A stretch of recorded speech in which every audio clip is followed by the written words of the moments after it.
हम लोग उत्तर प्रदेश के जनपद संभल में है। दरअसल ये सदर कोतवाल इलाका है, जहां पर ईदगाह रोड पर एक टाटा कंपनी जिसको जो बीज भंडार का है यहाँ पर, जिसके सिंघल बीज भंडार के नाम से उसकी कई बार शिकायत मिली थी। उसके बाद दिल्ली से एक टीम आई है, उसने यहाँ पर छापेमारी की है। करीब 40 टन माल बरामद किया गया है। अधिकारियों का आरोप है कि लगातार यहाँ शिकायत मिल रही थी कि जिस तरह से ये बीज भंडार है और वो नकली गेहूं बनाता है। आखिर किसान उस गेहूं को ले जाते हैं, उसके बाद इंतजार करते हैं और पूरी फसल तैयार होती है, लेकिन उनको जो फसल में दमदारी होती है वो नहीं। उनको यकीन नहीं कि किस तरह से योगी सरकार और मोदी सरकार जिस तरह से बीज भंडार, बीज के लिए लगातार उत्साह कर रहे हैं कि आप अपना अनाज अपना वो करिएगा, लेकिन ये जिस तरह से देखा गया है कि काला बाजारी का जिस तरह से ये पड़ते हैं। और ये आपको बताता हूँ कि सिंगल बीज भंडार के नाम से है, जिनका गोदाम जहां मैं खड़ा हूँ उसके पीछे एक गोदाम है जहां पर छापेमारी की है। इसमें दिल्ली की टीम आई थी, उसके अलावा संभल सीओ और उस संभल एसडीएम मौजूद थी।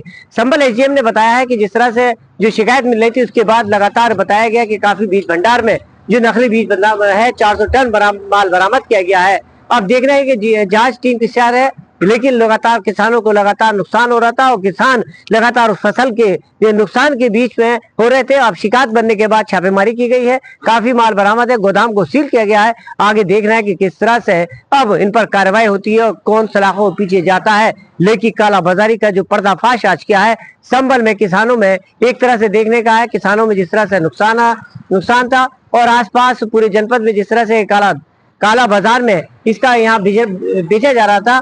फिलहाल 400 टन माल बरामद करने के बाद कंपनी कार्रवाई करने की बात कर रही है। वीडियो जक्की अशरफ के साथ Muzammil Danish, MG today news live संभल।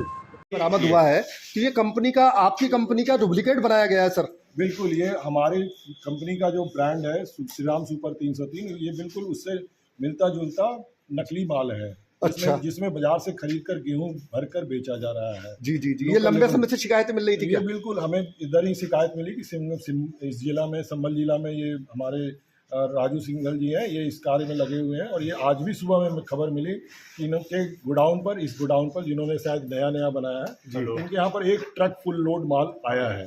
हाँ। इसकी जैसे ही सूचना मिली, हमने जिलाधिकारी को इसकी सूचना दी और एसपी साहब को भी सूचना दी, और उनके सहयोग से ये रेट आज छुट्टी के दिन भी संभव हो पा रहा है। किसानों के उनके दुख दर्द को समझते हुए कि किसानों को नकली बीज की सप्लाई रोकी जा सकी, इसलिए हम छुट्टी के दिन भी जिलाधिकारी से भी हमें पूरा सहयोग मिला और हमारे जो पुलिस निरीक्षक हैं एसपी, उनसे भी हमें पूरा सहयोग मिला। और हमारे साथ हमारे लोकल लेवल पर संभल एसडीएम वंदना मिश्रा जी हमारे साथ मौजूद हैं, सीओ और सीओ साहब भी, अनुज जी, और एसएचओ साहब भी हैं हमारे साथ पूरी टीम। आपकी कंपनी के अलावा ये जो अन्य माल यहाँ पर मुझे दिखाई दे रहा है, तो क्या ये भी नकली माना जाएगा सर? अब ये हम इसके बारे में कोई मतलब करने में संभव नहीं है, क्योंकि मैंने उन सभी प्रोडक्ट के ऊपर ध्यान नहीं दिया।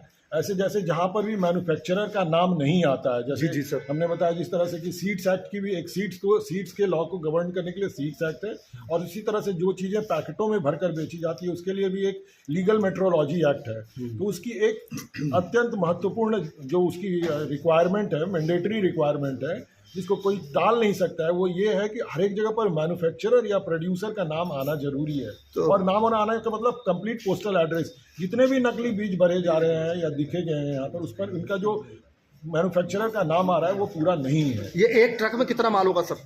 मेरे हिसाब से 27-28 मीट्रिक टन होगा ये। अच्छा, कंपनी के आप क्या है सर? मैं कंपनी का लीगल टीम को हेड करता हूँ, कॉन्स्टिट्यूटेड अटॉर्नी हूँ, दिल्ली से मैं आया हूँ। क्या नाम है सर? अमरेंद्र कुमार राकेश, और मेरे साथ हमारे मित्र सुप्रीम कोर्ट से हमारे अधिवक्ता advocate on record Shri Prem Prakash ji, वो भी हमारे साथ मौजूद हैं पूरी कानूनी सहायता और सहयोग के लिए। कितना माल अब तक आपने बरामद कर लिया? अभी हमारा आज इस संभल जिला में मेरे कम से कम 4-5 रेड हो चुके हैं, जिसमें संभल में भी हुआ और दूसरी टीम हमारा बजोई में भी पकड़ा गया। हाँ, बैजोई में भी माल काफी अधिक मात्रा में पकड़ा गया है।